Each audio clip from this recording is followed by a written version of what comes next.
If you thought the Filipino World War II veteran story was over, it's not. Not for one vet turning 100, still fighting for equity pay. It's a long Memorial Day weekend. Next on Emil Amok's Takeout.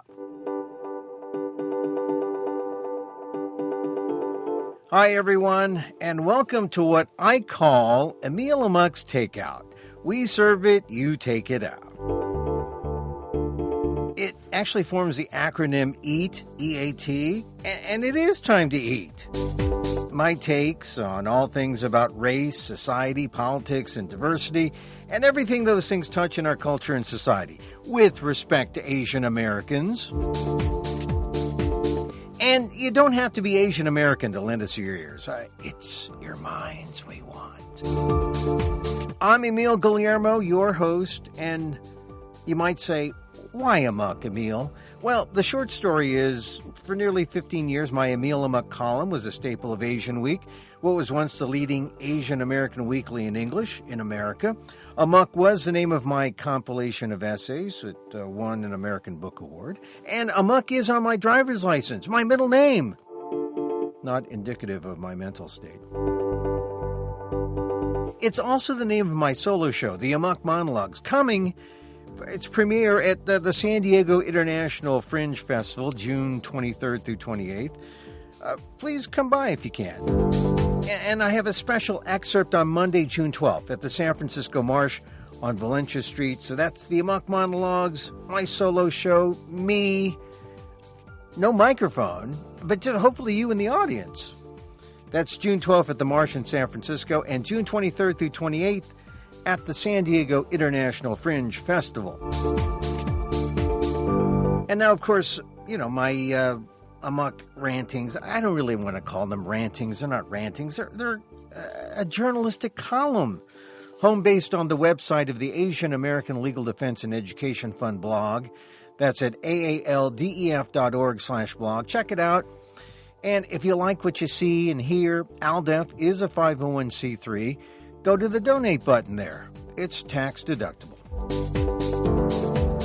On this episode, I talked to Celestino G. Almeda.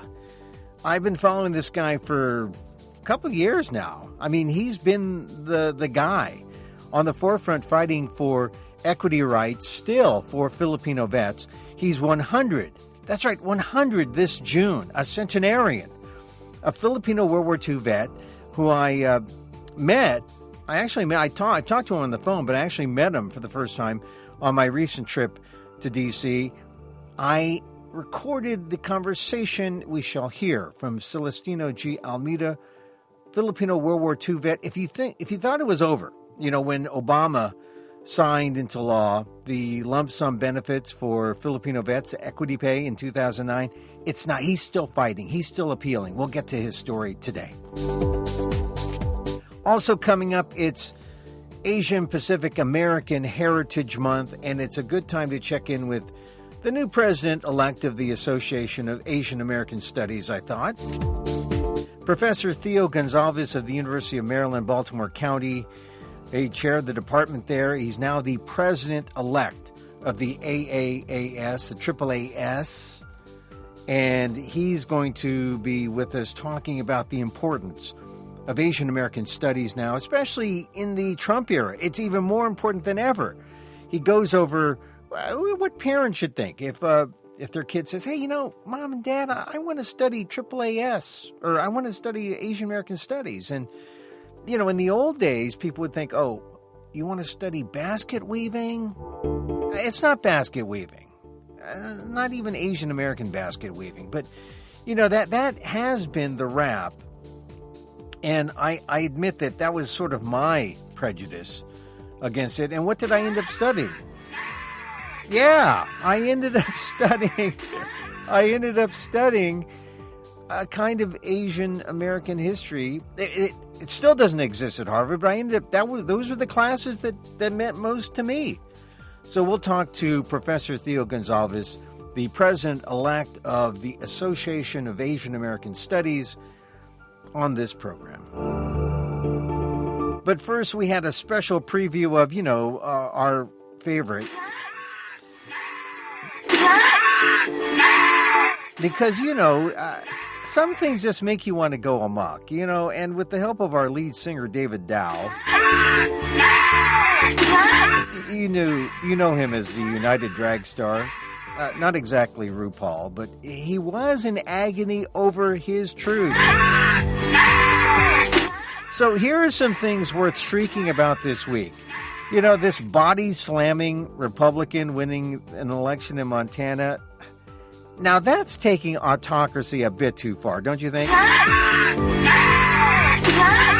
And how about Jared Kushner, the revelations about all the undisclosed talks with Russian officials? I mean, this is Trump's son-in-law, the man who bought his way into Harvard, seeking another shortcut, a back channel with Russia, and now he's the focus of the investigation, the Russian investigation, a person of interest. Doesn't mean he's guilty of anything, but he's a person of interest. And what does the White House have to say about it at all?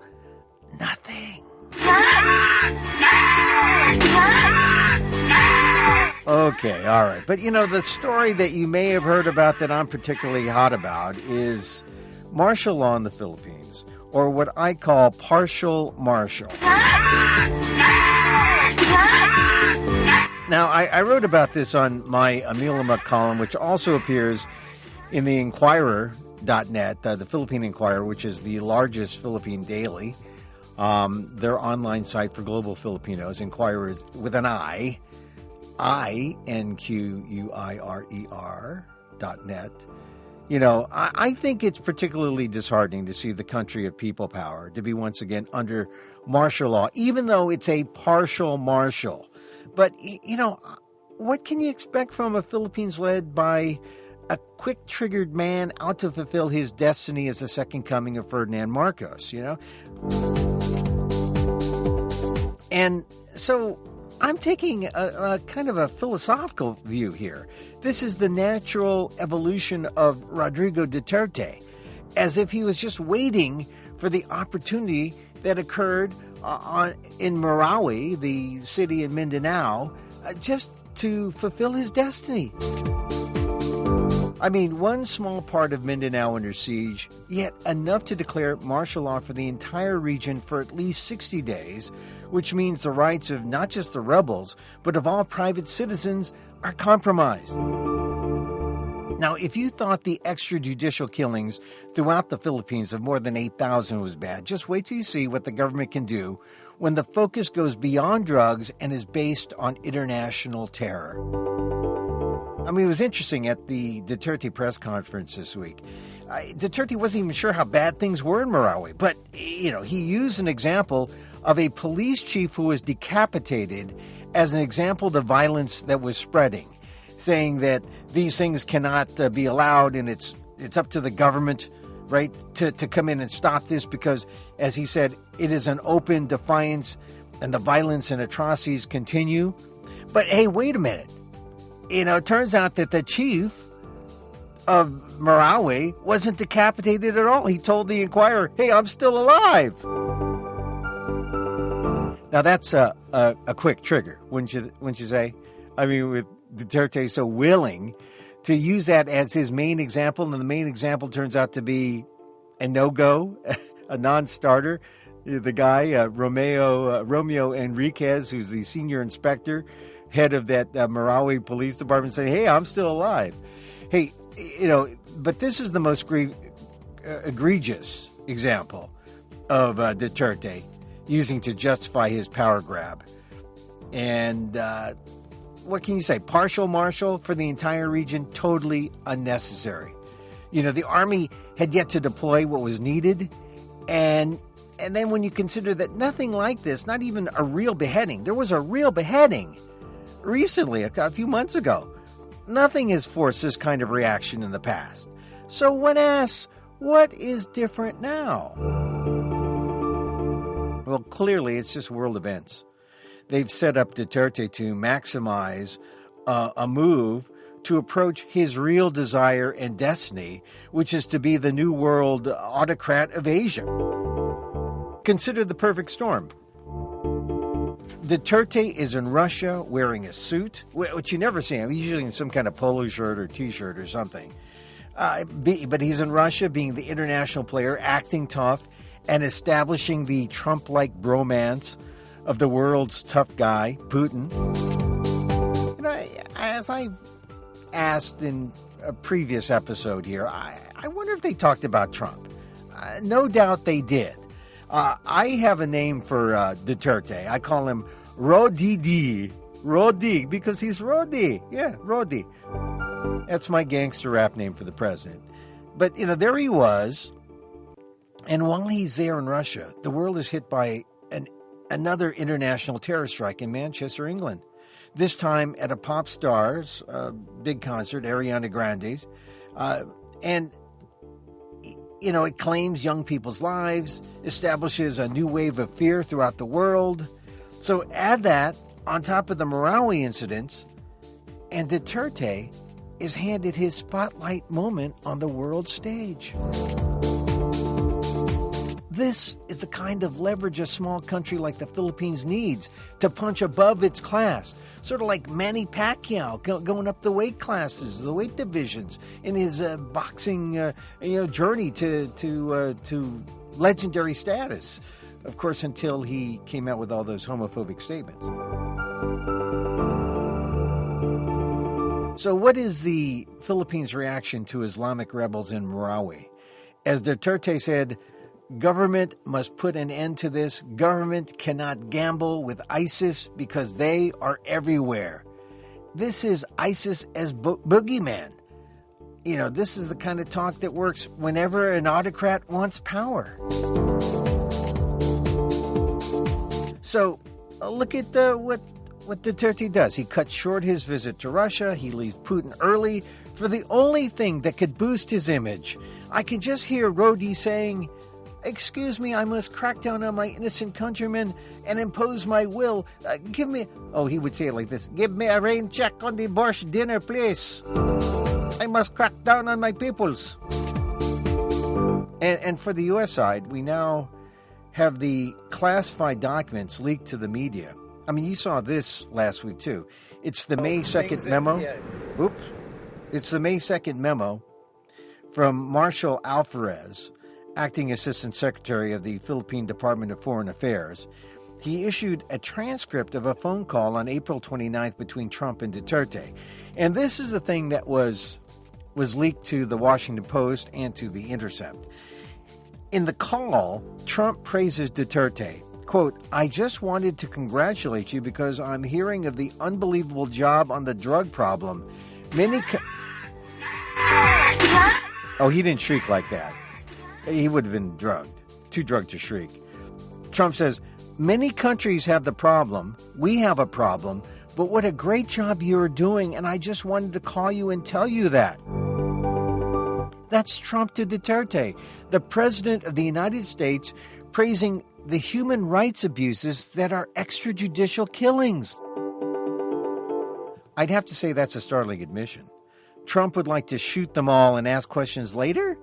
I mean, these are the same extrajudicial killings that former President Obama spoke out on, that some U.S. congressmen spoke out on. And here's Trump praising Duterte? That's not particularly comforting to anyone concerned with human rights and justice in America.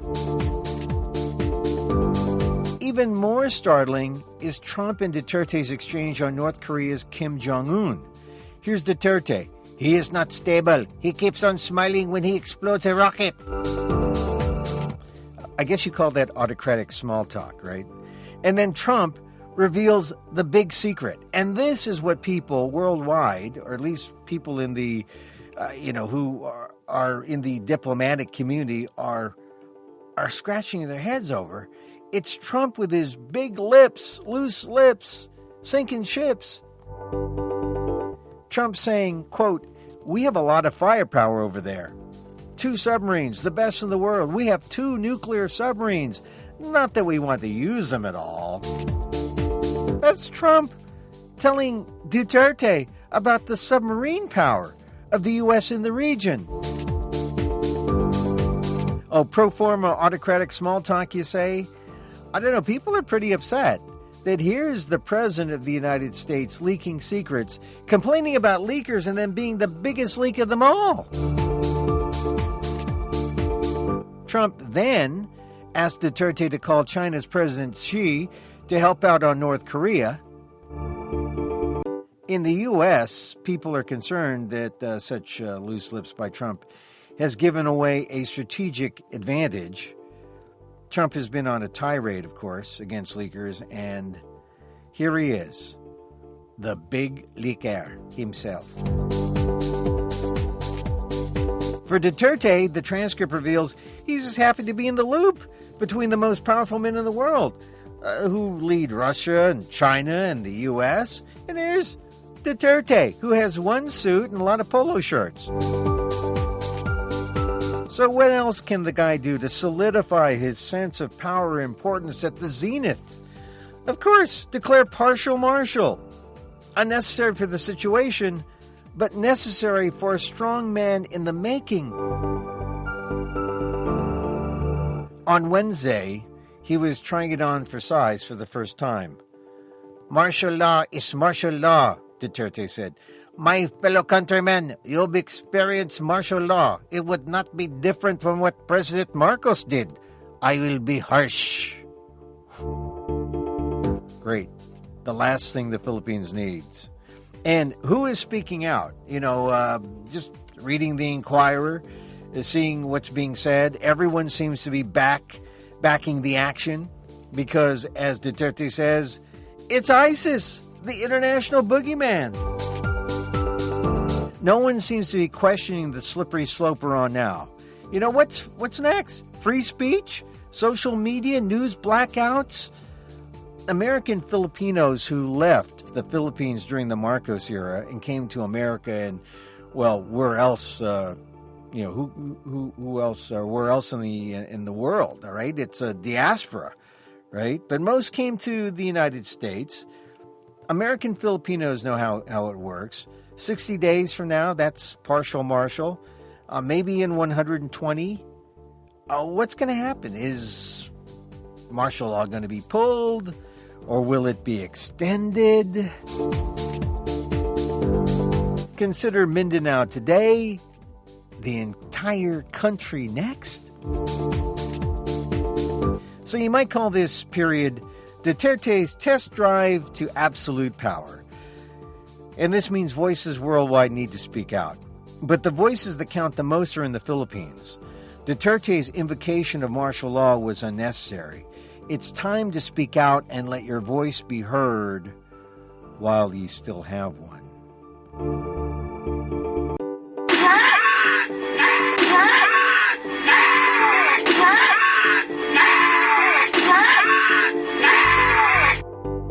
And now for Celestino Almeda.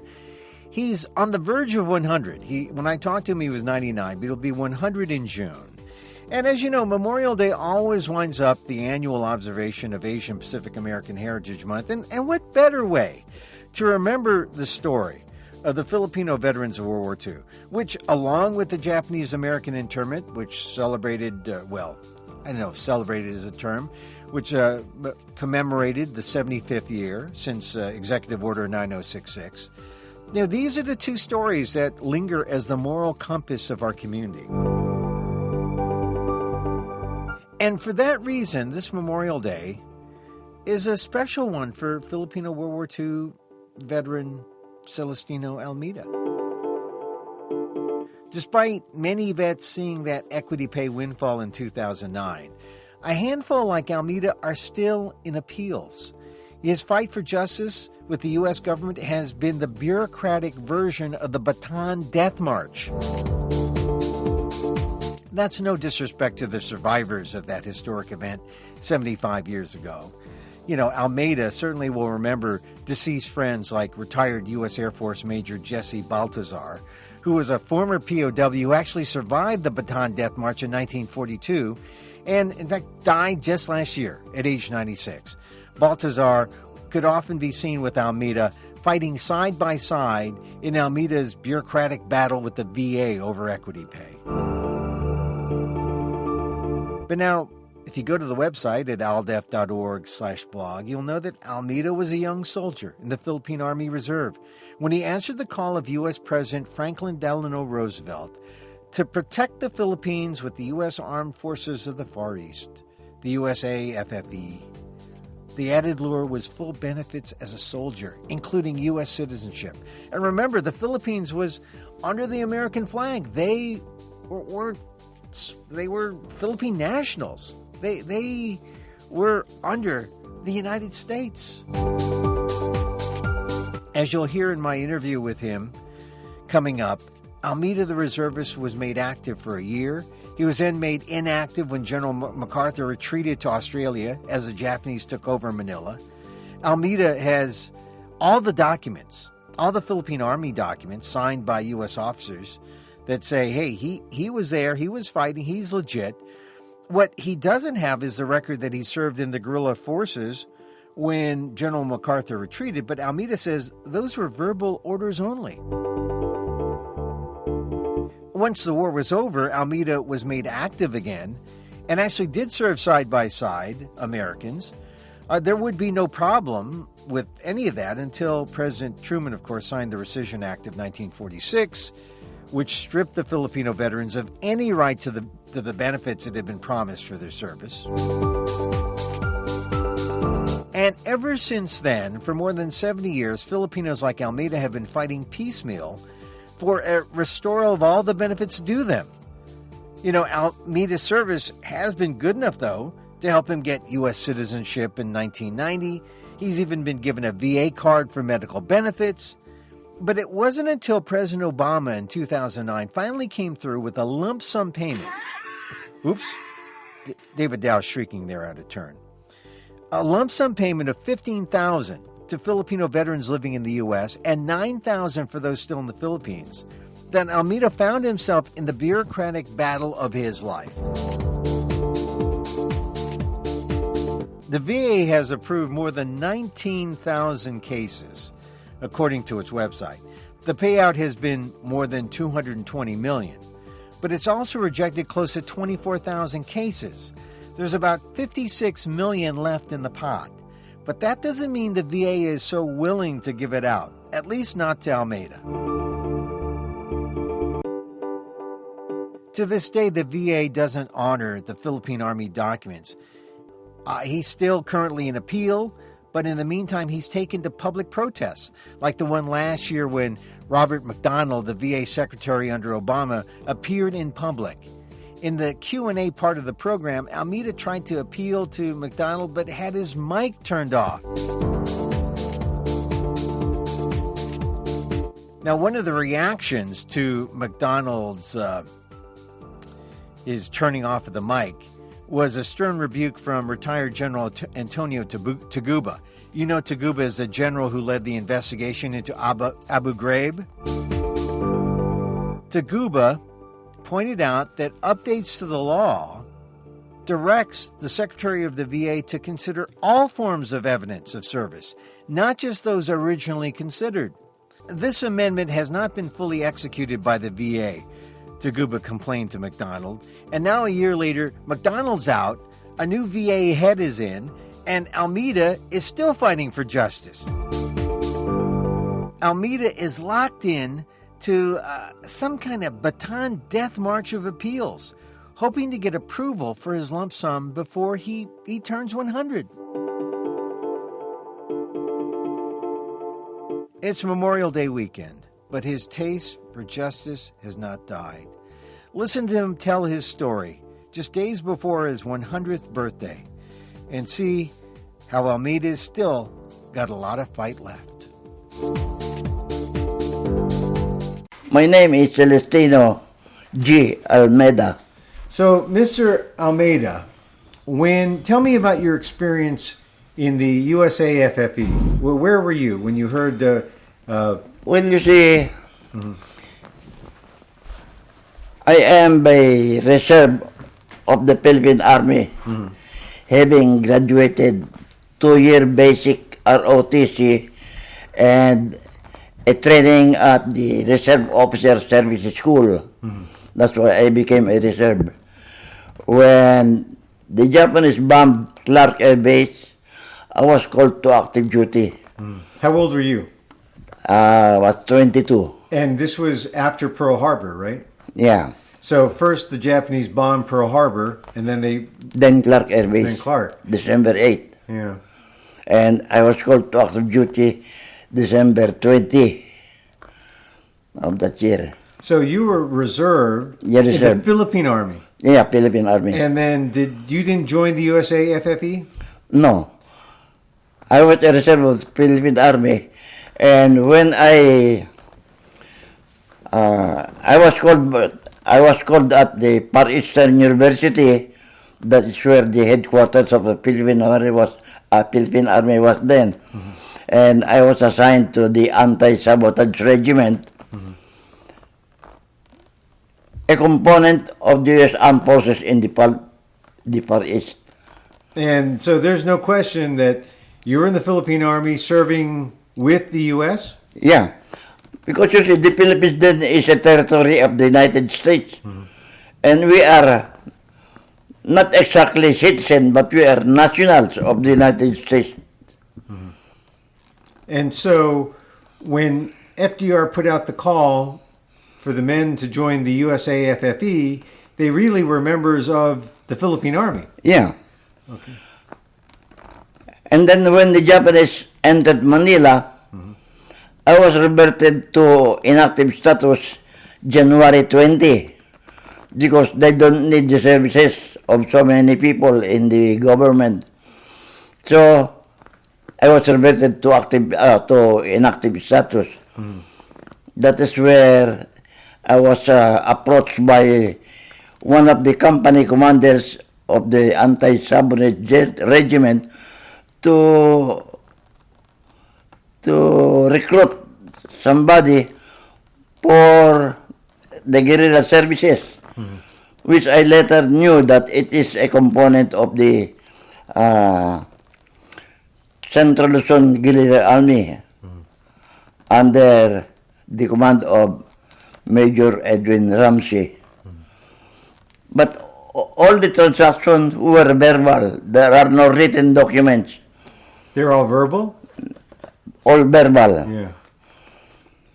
So when the United States retook the Philippines, I went back to military control. We all went to Camp Murphy then that time to present ourselves to go back to military control. And after a few days, I was assigned to the Construction Corps of the Philippines, an engineer component of the U.S. Army. And this was when now? What year? What year was that? What year? 1945. Oh, so after the war. Yeah. Okay, so but now during the war, you just saw that 1 year of service after the bombing of Clark. Well, you see, when I was in an active status, I joined the guerrilla forces. But all the transactions were verbal. There is no written documents. So when the U.S. Army retook the Philippines, I went back to military control 1945. And I was assigned to the Anti-Sabotage Regiment. But did you see any combat? Were you out in the field? No, the Anti-Sabotage Regiment is a service organization. So right now, that's the basis of your claim that you fought side by side with the U.S. Army in the Philippines, right? Yeah, when I went back to military control, I was assigned to a engineer battalion with the Americans. In fact, our commanding officers are Americans. So, in your mind, is there any doubt that you are owed equity pay and that you were part of the U.S. forces there in the Philippines? I know very well in my heart that I am serving the United States of America. Can you understand why they might think that you do not? I mean, they've denied you so far. No, Do you? there's no doubt in my mind. But do you wonder or do you understand why they might have concerns about your valid service and your right to equity pay? You see, at that time, we know in our heart that we are defending our country from the Japanese. I never had in my mind that I will go to the United States as a citizen. Never. But because they gave me an opportunity to migrate to the United States after enacting into law the Naturalization Act of 1990, I grabbed the opportunity because I was already in an advanced age. I was 70. How old are you now? By June 8, I'll be 100 years old. I'll be centenarian. How does that make you feel? You've been fighting most of your life to get this equity pay, though. Come again? I said you've been fighting most of your life to get this equity pay, though, huh? Well, I didn't know then that I will get, that there will be some equity compensation fund. During that time, we were fighting for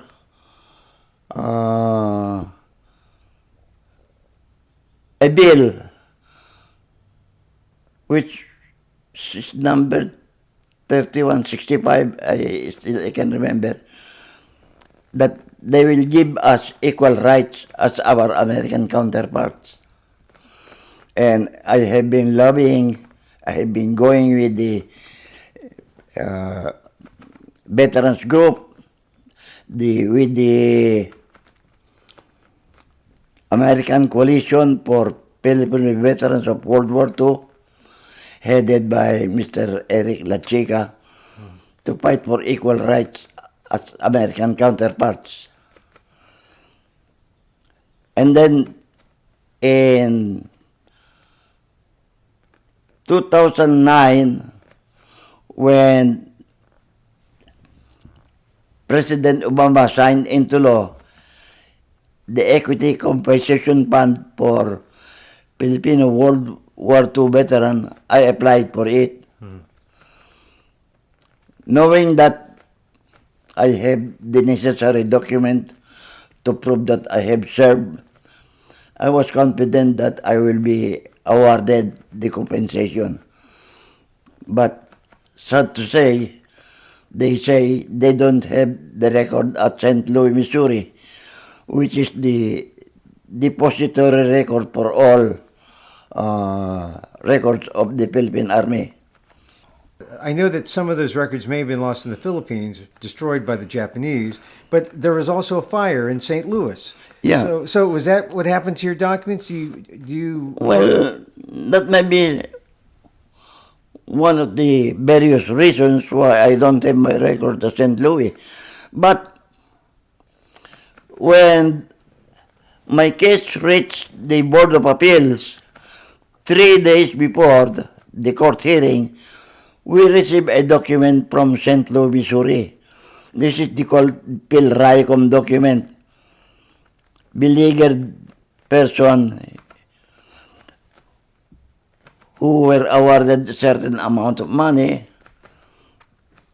but still they do not recognize it as a record of my service to the United States government. And up to now, I have been fighting for that. And after it has gone to the Court of Appeals for Veterans Claim, it was remanded back so that they could look for some other records in some other sources. But what doubts in my mind, if they really intend to find records of my service, why didn't they go to the archive of the Philippine Army? Well, the outbreak happened in the Philippines. Why look for records in St. Louis, Missouri, which is very far away? Why don't they give a little credit for the records that were gathered in the Philippine Army? After all, in the radiogram of President Franklin Delano Roosevelt naming General MacArthur as the 5-star general in the Far East, and together with it says there are two service departments, the Philippine Army Service Department and the U.S. Army Service Department during the time of the conflagration of the war. Why don't they give little credit for the records of the Philippine Army? Do you think they have any right to doubt? Because it sounds to me that beyond the records, they have some. They're questioning whether or not you were really a part of the effort. Is there any question in your mind that you fought to defend your country and alongside with the U.S. Army? That is what troubles my mind. And after an incident at the U.S. CISIS, when Secretary MacDonald appeared to speak for the Department of the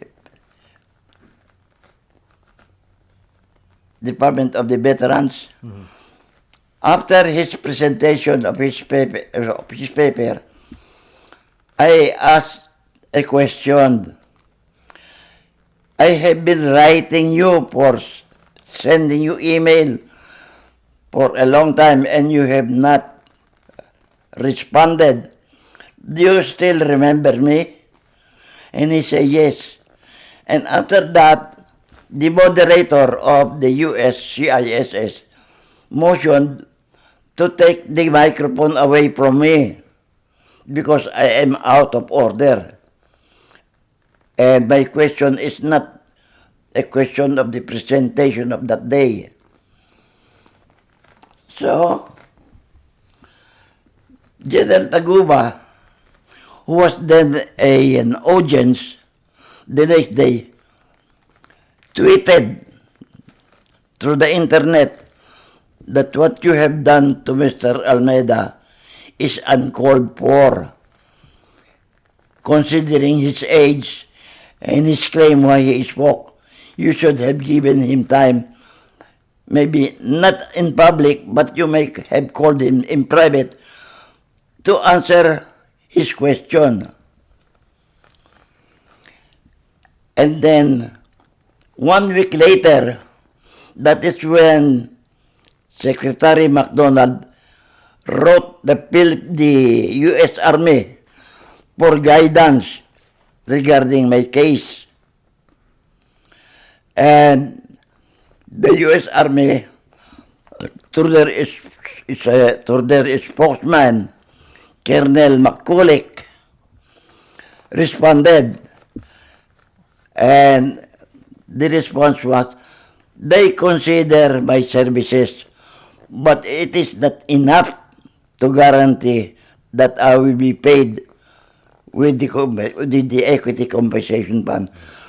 That, until now, we don't know what are the requirements for validity to receive the equity compensation fund.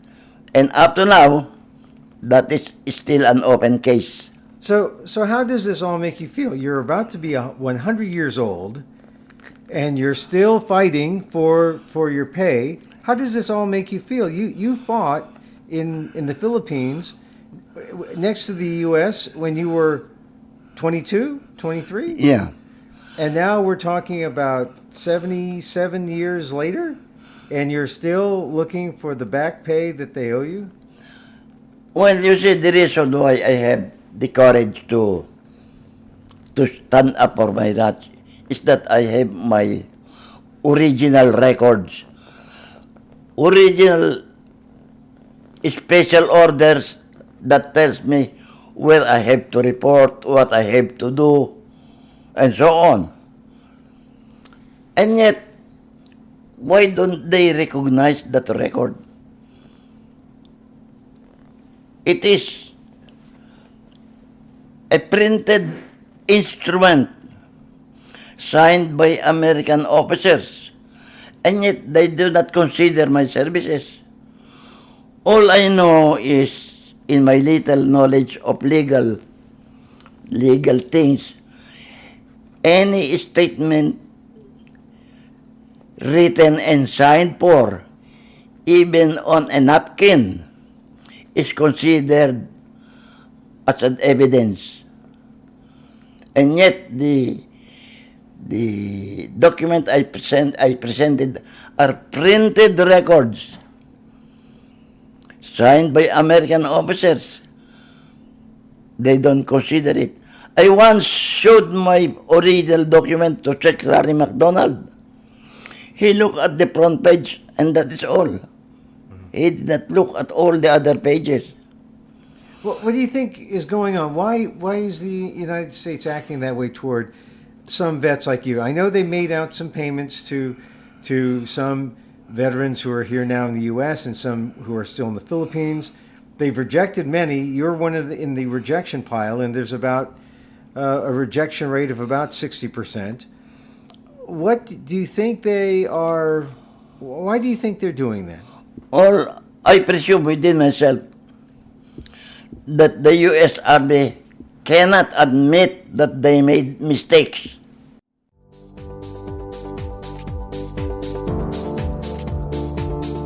That's Celestino Almeda, 100 in June, and after more than 70 years, still fighting the U.S. for his equity pay as a Filipino veteran of World War II.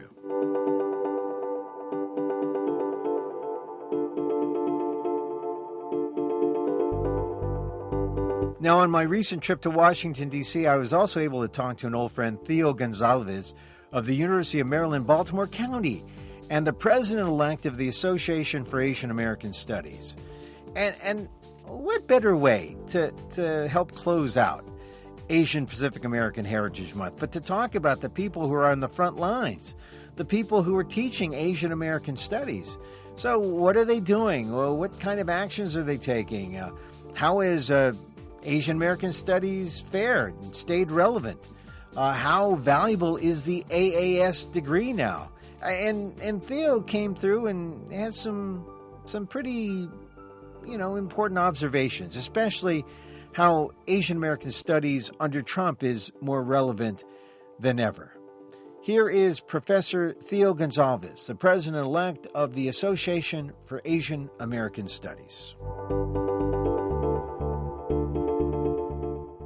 First of all, congratulations, President-elect. Thank you.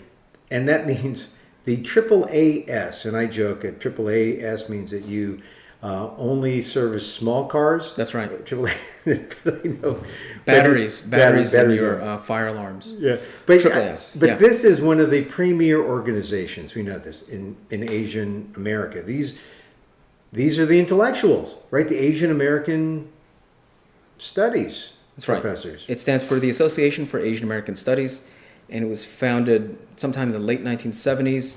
Beginning in 1979, AAAS has been holding its annual conference, and it's a professional network of academics and scholars and also activists who come together each year and talk about how to advance the field in Asian American Studies. Now, do you talk strictly to people who are, Asian American Studies is one part, but there are numerous disciplines, right, that are included in this? Or do you let the sociologists in, or the historians in, or the... No, Asian American Studies from its inception has been interdisciplinary. So there are sociologists by training, historians, More recently, there are folks who are involved in cultural studies, but you'll get a whole range of people that are involved in just about every discipline you can think of: visual arts, political science, sociology. And what happens at the association, people, for the most part, it's as a professional academic organization, people will come together and share research with each other. They'll talk about the research that they're conducting. They'll read papers and exchange contacts. And the crux of the conference is really a place for people to meet each other and to develop these networks outside of their own small departments or their own campuses, or even out of their own traditional disciplines. It's a way for people to think about Asian American studies on a national level. So it's a great way to facilitate contact with people in another part of the country that you wouldn't normally have access to, especially if you're working in a part of the country that doesn't have that many Asian American studies scholars or activists. It's a way to get together with other people on a yearly basis. So many of those friendships go back now about 20 years. Many of the people that I've come to know over the years have become really good friends. Mm-hmm. And this, you're not president. You're president-elect, but your presidency becomes official in 2018, right? That's right. They have a system whereby you're elected to the president-elect position for a year, and I get a chance to serve on the board. There's about a dozen members on the board. And there are regional representatives, and as president-elect, I get to shadow the work of the current president. And at the end of this year, I'll become, at the end of 18, I guess, at the next conference, that's when I take office as president, and that term is for 2 years. And so we were talking about how the 2018 conference is going to be in San Francisco. That's right. And tell me, it was initially supposed to be in Nashville, but what happened there?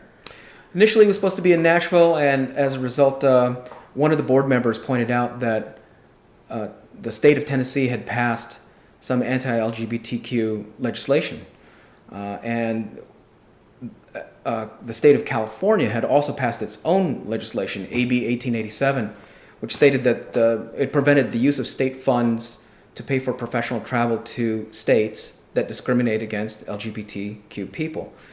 So that would have meant that we probably would not have had a couple of hundred participants to the conference. It became an easy question for many of the members of the board to move the conference, to, in a sense, to break the contract with the hotel that we had contracted with in Nashville. And the hotel chain requested that we stay with that chain, and we've decided to move it to San Francisco. So as much as Asian American Studies has a firm foothold in San Francisco and in the Bay Area, and there are many great institutions there, and it's a popular site for Asian American Studies conferences, the main reason is that the association has decided to live by its values and to make clear that as an organization we also do not support the discrimination of minorities in this country. So it was an easy decision. Well, if you call yourself Asian American Studies and you're singling out Asian Americans, it stands to reason that you're going to be open to non-discriminatory practices against just about anyone, right? So yeah. And yet, I guess, have you got any protests about that? I guess not. Not within the association. It came with a cost to have to break the contract. Several thousands of dollars in terms of a penalty was incurred, but within a week the association was able to pull itself out of that hole and to raise $45,000 to make up for the breaking of that contract. So it demonstrates a real sense of the love that people have for the association. We've gotten a lot of really positive responses by people who've said that you did the right thing. It makes sense for this association to live by its values in that particular way. And it's not just a professional organization for a lot of people where we're trying to advance an academic discipline. There are a lot of people who are still very much interested in the political project of Asian American Studies. There's a version of Asian America which is very progressive, and that's the kind of association that we've been. Yeah. So Asian American Studies, interdisciplinary. I went to Harvard, and when I studied Asian American Studies, there wasn't there. I had to take a course by Reischauer and Fairbank on Asia, and then be in a section which was taught by a person who would teach the Philippines, which was my interest, and he was talking solely about the Philippines. And when I wanted to do something on Filipino immigration, he said, okay, you can do it, but there are no books.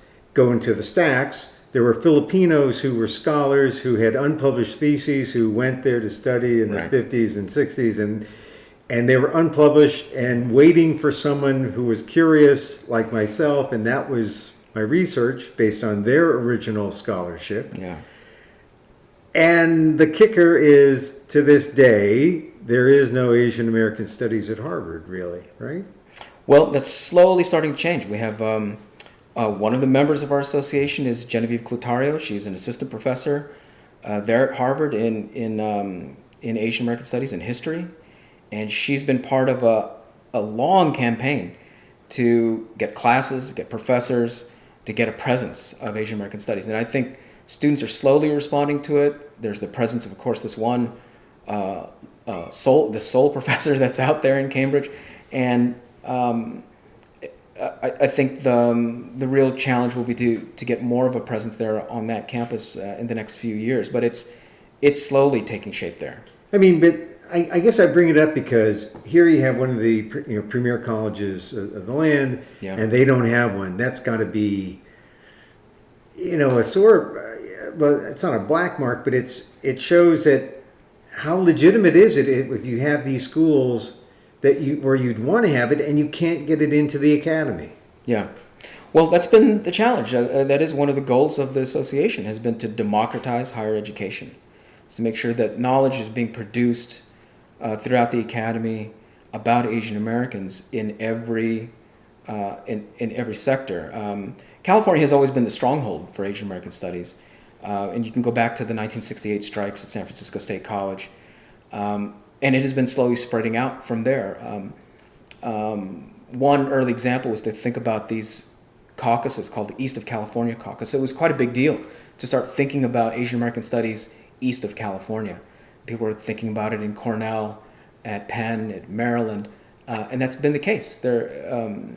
You will find Asian American Studies being taught not only at undergraduate levels, introductory levels, but also where you have these institutions, these research institutions where graduate students can earn their PhDs and master's degrees and start writing their master's theses and doctoral dissertations on topics about Asian American Studies. So it's become more and more commonplace, and to the extent that we can have students help to produce knowledge at those kinds of locations in Michigan, in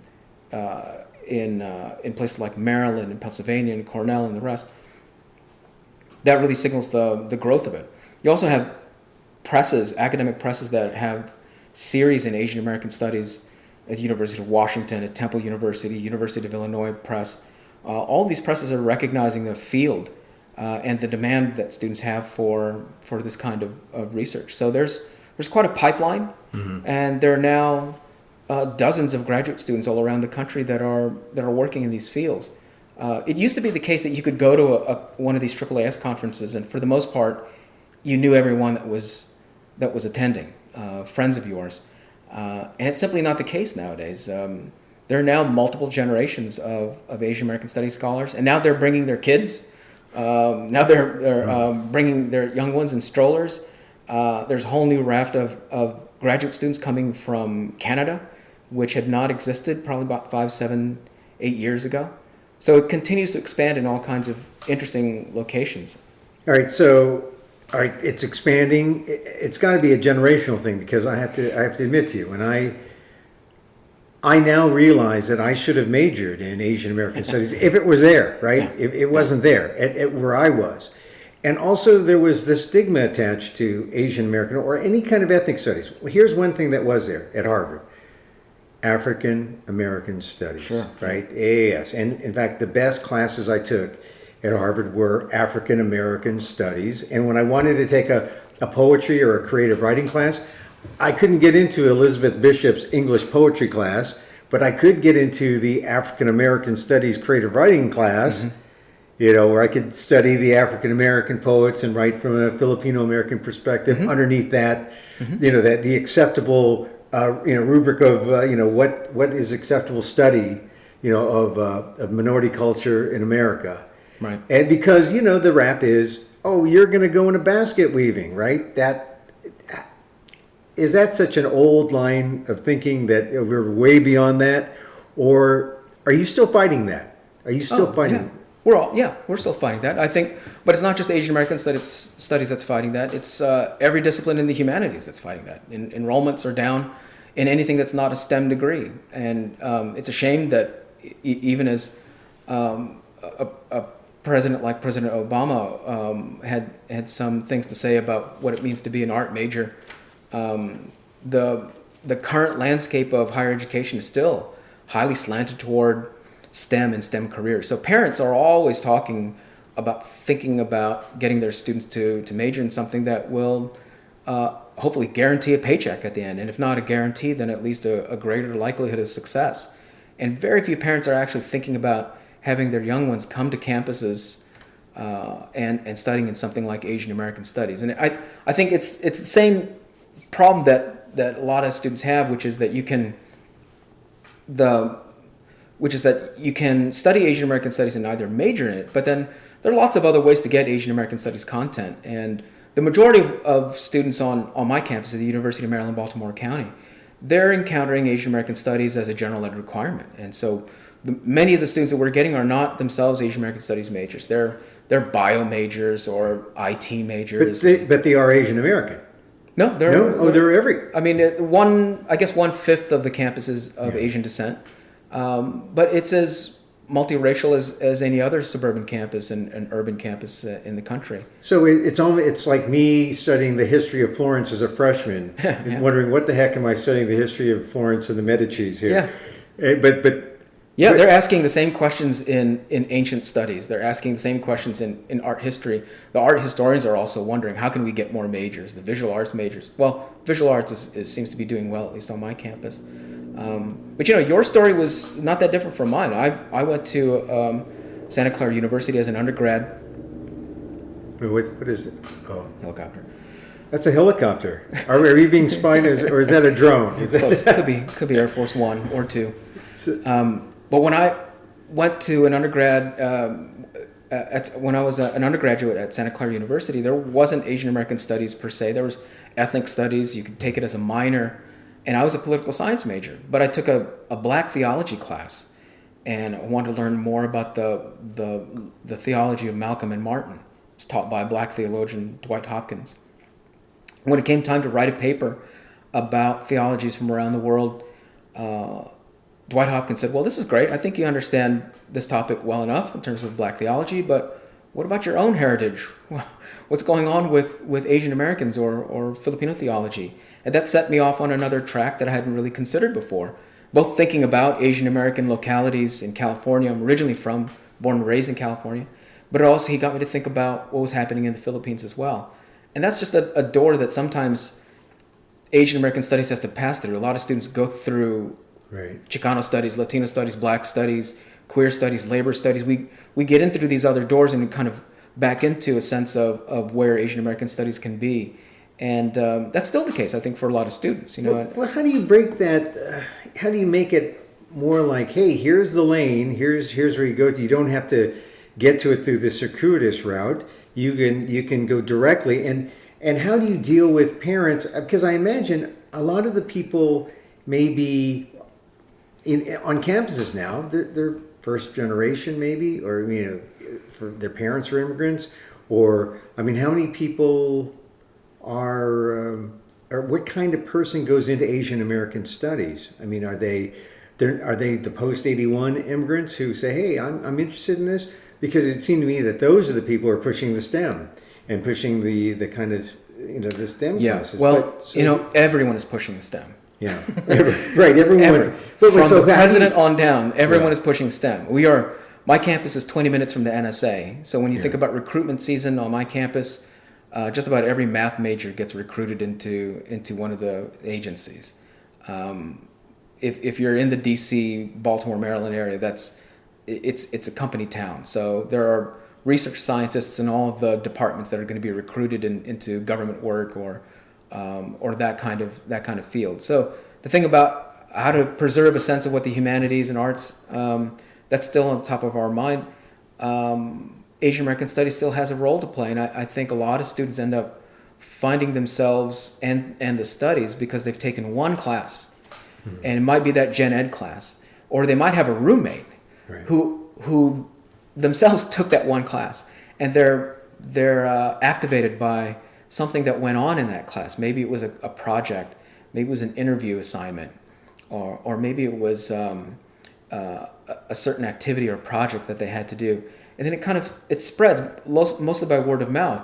A lot of times students on campuses like mine are the best advertising for Asian American Studies, because it's how other students get through college. They listen to each other about it. And I think what's great about Asian American Studies is that we have dynamic content. I mean, we're not only trying to tell people about how to resist certain forms of racism and how to think through these questions of power.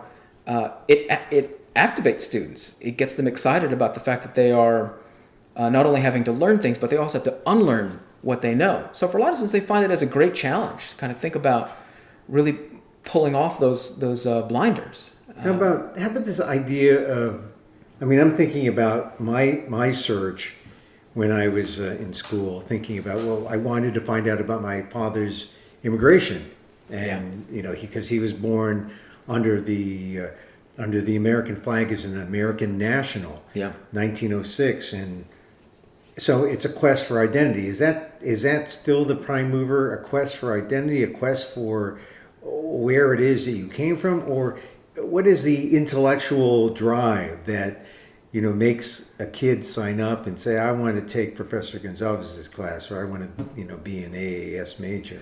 Well, I'll give an example. I mean, we're not too far from University of Maryland College Park. And they have a great instructor there by the name of Jem Doss. He's been doing that. He's been teaching that class in Filipino American history, Filipino American culture for about 10 years. And a lot of the students are attracted to that class because they get a chance to hear about these histories, to connect themselves to a sense of that history. And it's not something that they'll probably find in any other class. You might have someone in the history department teach you something about the immigration history of this country. You might have someone in the sociology department teach you about lessons of inequality or gendered women's studies as well. But until you take someone like Jem Doss's class, you don't get a chance to actually connect your personal history with a collective biography. And that's something that I think Asian American Studies does well. So it's not just about, I think, discovering one's personal identity. I think that's still true for a lot of students, but when it's powerful and when those connections are deep is when people connect a sense of themselves with a longer history. And someone like Jem Doss does that very well. He's a great example of someone who does that for a lot of people. So a parent of an Asian American kid, Filipino American kid, they hear their son or daughter say, hey, I'm going to take this class at the University of Maryland. I'm going to learn about Filipinos, and parents are shaking their heads saying, okay, what kind of job is that going to get you? Where are you going to go with that? What are you going to do with that? Well, what do you tell people when they knock on your door at the office hours, when maybe they don't catch you there the first time, they go there a second time, and what do you tell them? This is what you get from Asian American Studies. Well, you learn about a really powerful way to understand the world, and you learn that especially with the complex nature of the United States changing so quickly, you learn how to deal with these questions of pluralism and diversity that kind of go beyond the surface level. And that if you're working in any kind of work environment, any kind of professional environment, you're going to have to be dealing with a range of people from all over the world.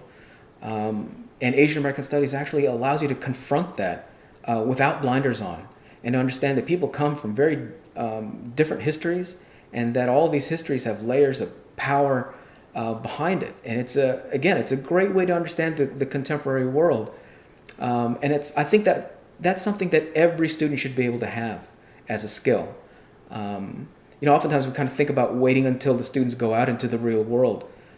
Asian American Studies has always been attempting to reflect the world as much as possible, to talk about not just the future of what a just world could look like, but really to talk about what Chinatowns have looked like, what Manila towns have looked like, what LA looks like with Black and Latino and Asians. We're trying to talk about actually how these communities are put together in the here and now.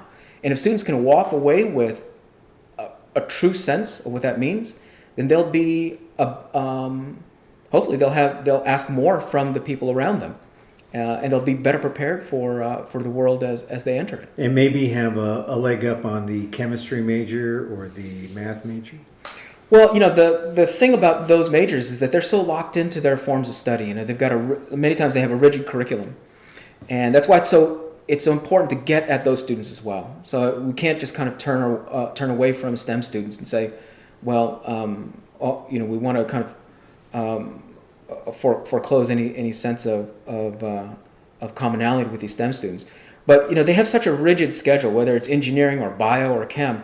They may have 1 or 2 classes available in that 4 or 5 year stretch, and hopefully we can take them in that one semester or 1 quarter, and hopefully we can give you a good sense, at least an introduction, to know that there's a form of knowledge, there's a basis of knowledge, there's a sense of community on this campus that can connect you with something else. And if they haven't thought about it before, it's worth it for them to take it, because they're going to be in research labs, or they're going to be in government offices, they're going to be in the private sector, and all of those issues are going to be found in all of those places. They might be dealing with glass ceilings, they might be dealing with sexual harassment, they might be dealing with all sorts of questions of what it means to confront power where they find themselves. And hopefully if they've taken one of our classes, it won't be a mystery to them when they actually run into it. So even an intro class, even we'll take them at any level. All right, so AAAS, you are the president-elect. That means you can do some things that like our current president, trying to get some initiatives, trying to get an agenda. He's not as successful. You will want to be probably more successful. What kind of agenda do you have?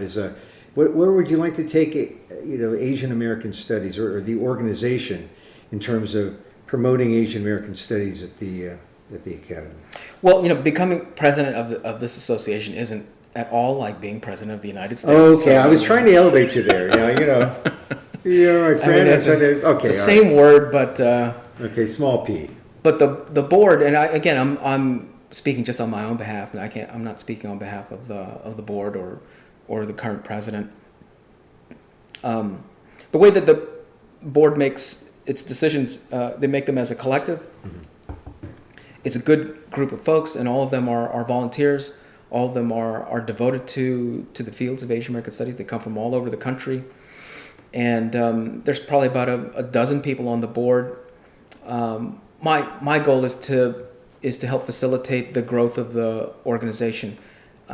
We need a better way to grow the organization beyond our current numbers, to make sure that there's support for graduate students and those currently in the pipeline.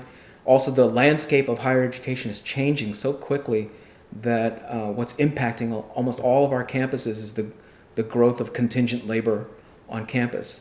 Not just those that are permanent lecturers or semi-permanent lecturers, but those that are having to piece together one course here, one course there, probably at like $3,000 a course, often without benefits.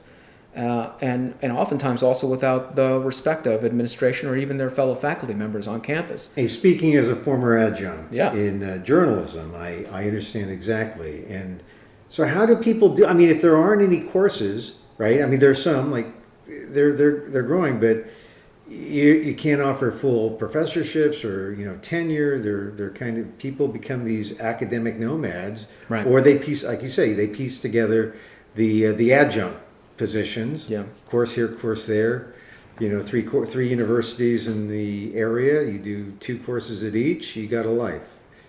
So you're going to act as a kind of a labor representative in some way, or?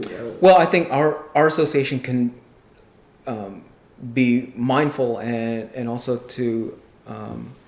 can be more mindful of that current landscape to figure out new ways to try to support where higher education is going, and it is undeniably where the many of these campuses are going. They're moving toward a strict corporate model where the idea of tenure for professors is becoming more and more rare, and it's just economically more feasible for these campuses just to hire as many lecturers as possible. But that also means to give them the short end of the economic stick. Yeah. We want to make sure that I'd like to make sure that that contingent labor are respected on their campuses, and that they are able to have the kinds of resources that they can that are available to them that allow them to become good at what they do, which is to teach, and to have a greater measure of justice and presence on their campuses. So there are certain guidelines that I think more campuses should be paying attention to, and the American Association for University, blanking on the name, AAUP, American Association of University Professors, has issued some guidelines about how to deal with contingent labor on various campuses, and some of them are really at the micro level. How to make sure that these instructors are also treated with a certain level of respect.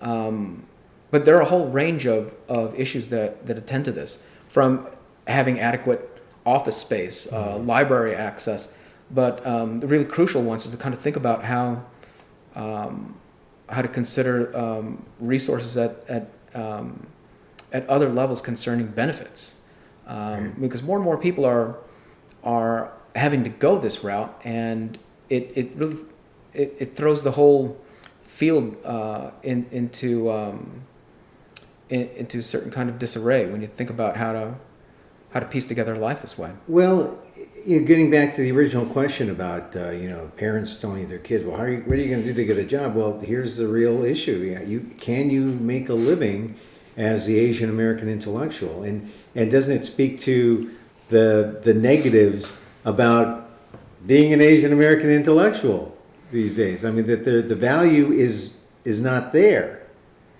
and because Asian Americans value other things to get the $74,000 median income in the United States. Well, if I were to answer that question I often answer those questions from parents, and especially on recruiting days when high school seniors are coming to our campuses, and we get a chance to make that final pitch to them because they haven't decided, and it's at those receptions where I get those kinds of questions from parents, and one of the standard answers that I have for a lot of them is that I would rather they become Asian American Studies majors, or they learn something from ethnic studies in any one of these fields, African American Studies, Chicano, Latino, gender women's studies, and whatnot, because I think you'll have a greater sense of what's possible, more opportunities in those fields than you would in the traditional humanities. And I still think any one of these careers is a good starting point, because over time, a lot of these humanities majors end up making just about as much as anyone in the STEM fields. And at that point, it's really kind of thinking about how to chart a long career over time rather than just getting that first job. All right, I'm talking to you during Asian American Pacific Islander Heritage Month. Mm-hmm. Are there your Asian American Studies, are there some key things? I mean, first of all, have people stopped you and say, hey, happy AAPI Heritage Month? Or, I mean, do you put out an email, a group email to people? Hey, happy AAPI Heritage Month. I haven't gotten that many email no Hallmark messages card? out there. God, No. God, I don't know what's wrong. They got Kwanzaa cards. Yeah. I think on my campus, it comes too late. Yeah, people are already gone by May. Yeah, in May, we're done with the semester, so it's kind of unfortunately timed. Oh, that's why at UConn, I understand, because I know the people over there, they have their Asian stuff in October, September, October. Well, all right, so it's AAPI Heritage Month. People are listening. I talk about it. I mention some things. I give speeches about it. What kind of things do you highlight to people who don't know much about this, who need to know something about this? And they say, oh, I read somewhere that it's AAPI Heritage Month. What do you tell them? Right. Well, they need to understand that America is a multicultural. It is multi-ethnic, it is multiracial, and there's nothing new about it. The presence of Asian Americans goes back centuries. And when we think about the long and contested terrain of Asian American histories, that's probably one of the first places to start, is that Asians have been here for a long time. And that's not to claim a certain purchase on America. Rather, that's to say that there's nothing new to our struggles here.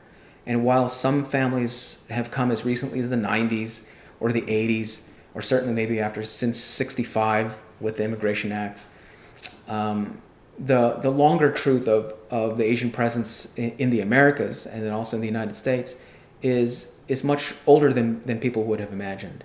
And that being the case, I think it allows us to ask this other question about how we can connect our personal stories with these longer collective biographies. What does a Filipino history mean in D.C., where we are, or in California, or in Louisiana? It's a reminder that these stories need to be told, because it's part of a more complex and a more rich environment, and a more rich telling of the Americas. Well, tell me, considering the time we're in, I mean, I'm here in D.C. with you, and we were just watching President Trump talk about the special counsel being appointed and Comey, and we know that President Trump has, Steve Bannon as his chief advisor. These are tough times for people of color in the United States. What is the role of AAAS and Asian American Studies in particular? What is the role of what role does it play in these Trump times? And does it make it more critical? Does it make it more relevant? Does it make it more important to be for people to come well, to? Let's start with the fact that the grandchild of immigrants, President Trump himself. That's one story that we all share, in a sense, that the grandchild of immigrants is making some drastic decisions about how to close the gates. And the truth is, again, we've been here before. Asian American Studies has been a part of those stories, whether it's 1882 or 1875 with Chinese Exclusion Acts, Page Acts, 1924 when that Immigration Act was so jarring for many people. If you think about the speeches that were uttered on the floor of the House and the Senate in anticipation of that 1924 Act, it might as well be 2016. You think about how there was such a premium on the lips of these congressmen to think about closing the door to preserve the integrity, the Anglo-Saxon integrity of this culture. 1923 might as well have been 2016. Yeah. And let's not forget 1934 and the Tides McDuffie Act, which targeted Filipinos. Absolutely. Yeah, we could keep thinking for most of Asian American history. We think about the internment of Japanese and Japanese Americans, and now how voices in the Japanese American community have been really sharp in trying to make those connections with the idea of the registering of Muslim communities in the United States, how they stand in solidarity with Muslim families. Asian American Studies is still relevant because all those issues have everything to do with the composition of a culture, the character of this democracy. And they're not abstract. That sounds really abstract when you kind of think about it. But it's not. It has everything to do with the closing of a door, the opening of a neighborhood, the welcoming of people into people's homes, and to factories and plant and to our neighborhoods. And Asian American Studies has been there, trying to tell these stories. So it's still as relevant as ever. And I think especially with this semester, I've noticed my own students interestingly engaged in these questions of power and ethnicity. And I think if they're not paying more attention to it, I think they're quite sensitive to the notion that what a president says, or what an advisor, a White House advisor, or what an attorney general does in terms of immigration raids and ICE raids, I think they're sensitive to it because they're able to make those connections from the Asian American histories that we're talking about in class to what's happening just a few miles south of us here in D.C. So it's coming from a position now of knowledge rather than ignorance, and they feel empowered. I hope so. Again, yeah, the idea is to make those connections, to make it less abstract. One of the most popular courses in college, especially for freshmen, is to become a philosophy major, and I think that's the stereotype. You're debating Plato and the great questions of Socrates. Should I leave jail or not? And you're on the floor of your dorm and talking about it at 2 a.m. and you feel like, well, that's college. That's what it means to debate these really abstract and big questions, and that is true. And the truth is, that's what I talked about when I was a freshman. In the early 1980s, but I also know what it means for our students to think about these questions now, and you don't necessarily have to make them so abstract. These questions aren't abstract for Asian American Studies students. They are as real as anything. And on the day after the election, there were students that were thinking very, very difficult situations. Can their parents stay together? Can their parents even stay in this country? Can they plan the next semester? Because you had dreamers. We have dreamers on campus, right? And also the immigration status of some of their own parents might be in question. So if you're a 18, 19, 20-year-old student, it's a real question. You're talking about whether or not you're going to be here next semester or quarter. Should I work over the break in order to save up for the semester to pay for tuition? Do I have time to do that? Am I even going to be here next semester? And what does that mean? It's not just having to kind of say goodbye to my best friends in the dorm. It's a real existential question. What if I can't finish the education that my parents wanted for me, or the degree that I wanted for myself? So these questions, I don't shy away from them in my classes. I think when we're doing our job well in Asian American Studies, it becomes that real. And it's as contemporary as it gets. Also, that said, it's also about paying very close attention to things that happened a century and a half ago.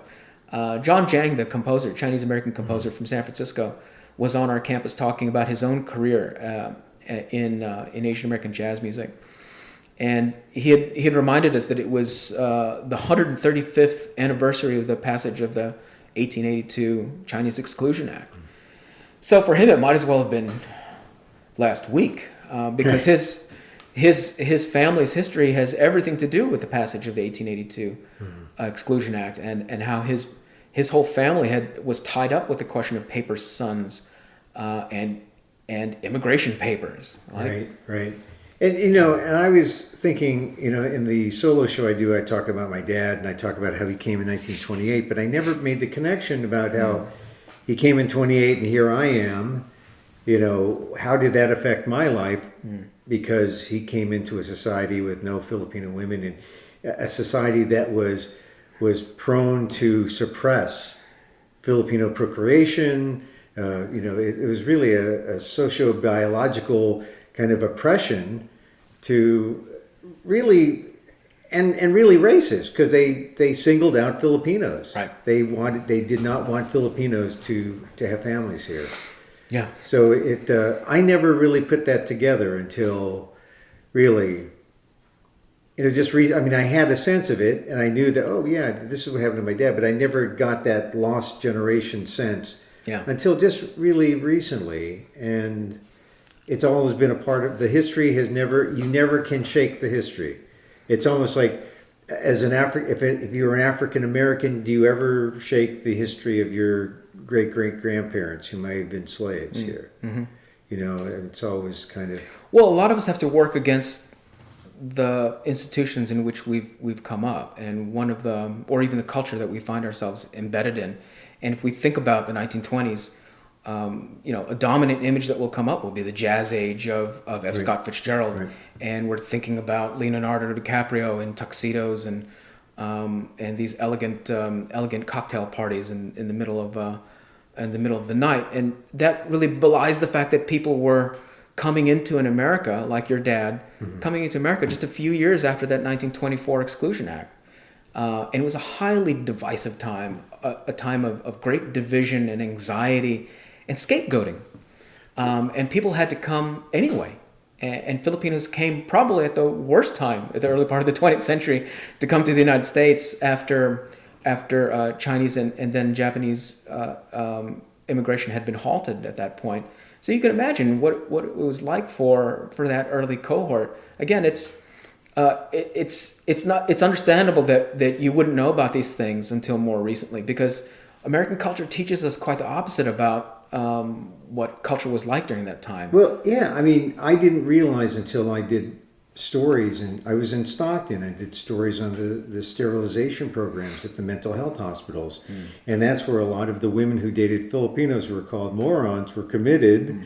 Because they had another way to deal with the Filipinos, and that was to repatriate them through the 1934 Tides McDuffie. Yeah. But 1924, I didn't even consider 1924 when my dad came in 1928, because I just figured, well, he was a national and he was having a good time. He thought the F in F. Scott Fitzgerald stood for Filipino.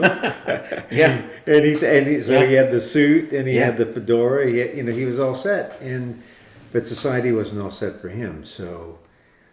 It becomes a coping mechanism, right? I mean, Right. One of the things that you do, especially if you're a young fellow like that coming over, is that if you're going to communicate anything about what life is like in the United States to folks back home, you lie about it. You wear the best suit you can, or the best gown that you can, or if you don't have that, then maybe you borrow it from someone. Yeah. And you stand in front of someone else's car, and then you take a photo. You spend whatever considerable amount of money that is. You get some postage together and you send it back home. And what is it that you're sending back? You're sending home some lies. You're trying to remind people that it's okay here. I'm okay. Yeah. I'm going to make it. But you try to hang on to a sense of pride. That's one, that you didn't come here for nothing. And That's then you like also... my letters home from Harvard my first year. There you go. It's just a bunch of lies. See how we try to compensate for that, because there's an admission that we would rather lie to our friends and family back home rather than to live up to the harsh reality of what this place is. That the mythology that there's gold in the street that you could pick up, that was the mythology. Oh yeah. And, right? That it was Gold Mountain, that you can come here for a little while and make your millions and then either send it all back or you go back as a king or a queen. So what do? We send back our ancestors. They sent back these photos. And I think about how many ancestors lied about it. If they weren't lying, they're shading the truth a bit. And again, it's a mechanism, right, to manage expectations. And what that does is it helps to feed the mythology again. Oh, things are better over there. Maybe one day I'll go.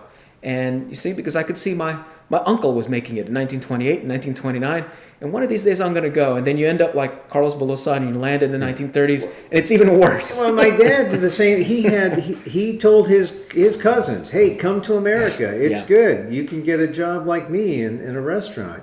And they ended up coming and working in the asparagus fields. Right? Yeah. And yet they ended up back in San Francisco, and because they were younger, they ended up going to World War II, getting on the GI Bill. Yeah. And that was the affirmative action for Filipinos who came, say, not in the 20s, but maybe the 30s, who were young enough to go to war. But that was that's part of the history, and it's I hope more people who go through Asian American studies or any other form of ethnic studies, I think when it's done well, you have to challenge yourself to not only learn these new things, these stories that have either been suppressed or ignored. You have to learn these things, but you also have to unlearn the mythology of what America has been. And that's a difficult thing for people to confront, because now it becomes that moment in the Matrix where you realize we're really just kind of living inside something, aren't we? And we have to really start to wake up to the fact that much of this has been constructed for us. So I think some of the best students who come out of it, they do exactly that. They unlearn what they've had to learn, and then they learn a new thing. They learn to connect. They make these connections across time, make connections to ancestors they never knew, and they make connections to places they've never been. Those are great skills to have in any kind of job situation, right? In any kind of career setting. It allows you to be empathetic and to anticipate, hopefully, the next challenge. And these are all from Asian American Studies. I hope so, yeah. Professor Theo Gonzalves, thank you very much. The president-elect of AAAS. Thank you. Coming in. Thank you for being part of Emil and Amok's Takeout. My pleasure. Professor Theo Gonzalves of the University of Maryland, Baltimore County, and the new president-elect of the Association for Asian American Studies. You know, he's an old friend of mine. I met him through a historical event in Hawaii, the 100th anniversary or the celebration of the cicada's arrival to Hawaii. So that was about 12 years ago. We also have a San Francisco connection through Asian American Studies Professor Dan Gonzalez of San Francisco State, another old friend. But Theo is the rising star in Asian American Studies and one of the good guys.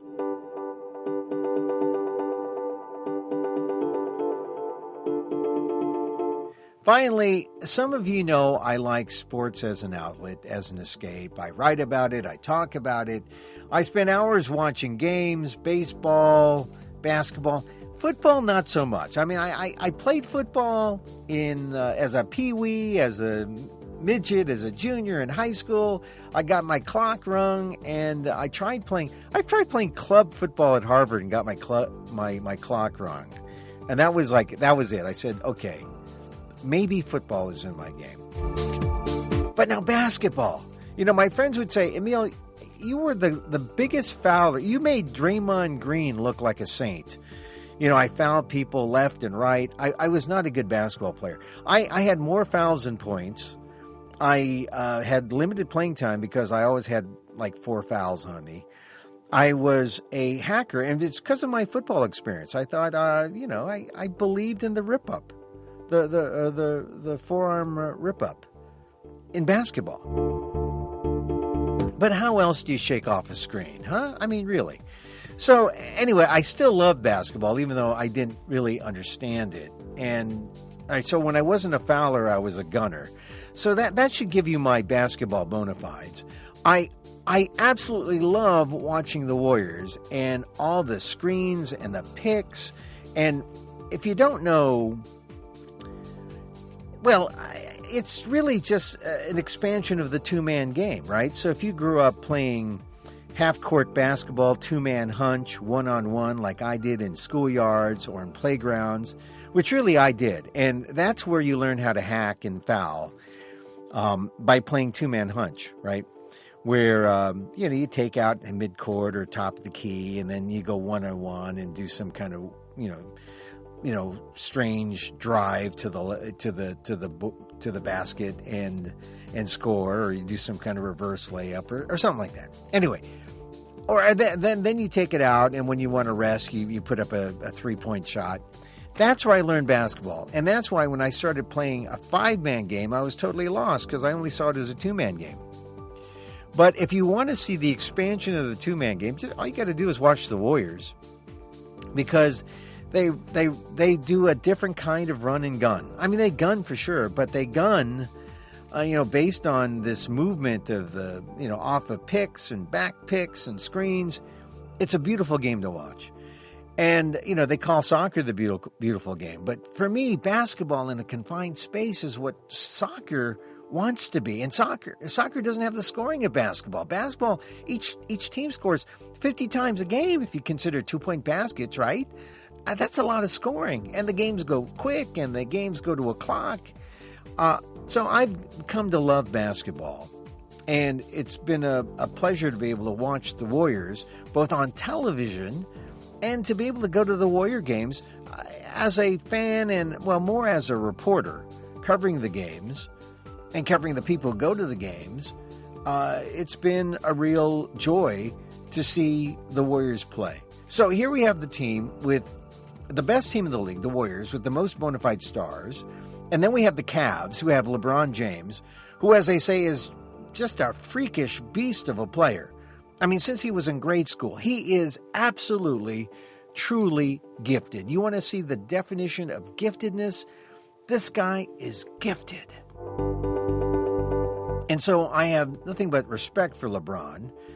when he's playing on my team, but, rarely is that the case. Maybe when I buy a ticket to Trainwreck, he was on my team. But now he's on this other team, the Cavs of Cleveland, and I say the best team will win. The best team. Who's the best team? The Warriors. In 5. All right, I said it. Warriors in 5. Thompson, who I saw in the locker room during one of the playoffs. I don't know. That kid he's a talent too. He's another gifted athlete, but he shows signs of humanness. And I was in the locker room. They let the press go in and ask questions, and he kind of shrugged me off when I asked him a question. But I could tell he seemed preoccupied. And this is when they were blowing out the Spurs, right? Or not the Spurs, but the Trailblazers. And so I just had this feeling that maybe by now Thompson will get his head together. Draymond is Draymond. He has learned to tuck his legs in and not kick out. And so he'll be on good behavior. Steph will be Steph. He's not injured, thank God. And KD will be KD. So what else can you say? What else can you say? Warriors in 5 in the finals.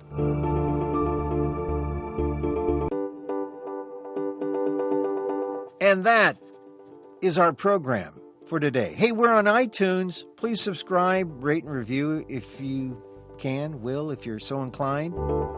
Tell your friends about the show. Share a link. You can contact me on Twitter at Emil Amok. You can tell your friends who remember the old Emil For Real show in Houston, or the Emil Amok shows that were in Sacramento or in San Francisco. They say, hey, remember before the internet there was this guy Emil For Real or Emil Amok? Well, he's got a podcast now. Or you can go to the Aldef blog at www.aldef.org/blog. Give us your feedback on my personal site on www.amok.com. And you can even leave a message on SpeakPipe there if you go to amok.com. You ever hear of SpeakPipe? It's kind of unusual. You don't even need a phone. If it's audible, we'll use it. Really, just like in talk radio. SpeakPipe, yeah, on amok.com. And if you like what we do, share the link, tell a friend, go to the Aldef blog, hit the donate button, right, if you're so moved. aldef.org/blog. Aldef, you must know, is a 501c3. And that means it's your help that you we might have to cut back because of funds. So your help is tax deductible, fully tax deductible. Go to the Aldef blog, hit the donate button, say that you were moved by Emil Amok's Takeout. Once again, thanks for listening. And I do mean that. Thank you. We don't really exist until you're there. It's sort of like when the tree falls in the forest, you're kind of like the ground that enables the loud thud. And without you, we don't have a thud. We're thudless. So we need you. So a sincere thanks for listening to Emil Amok's Takeout. I'm Emil Guillermo.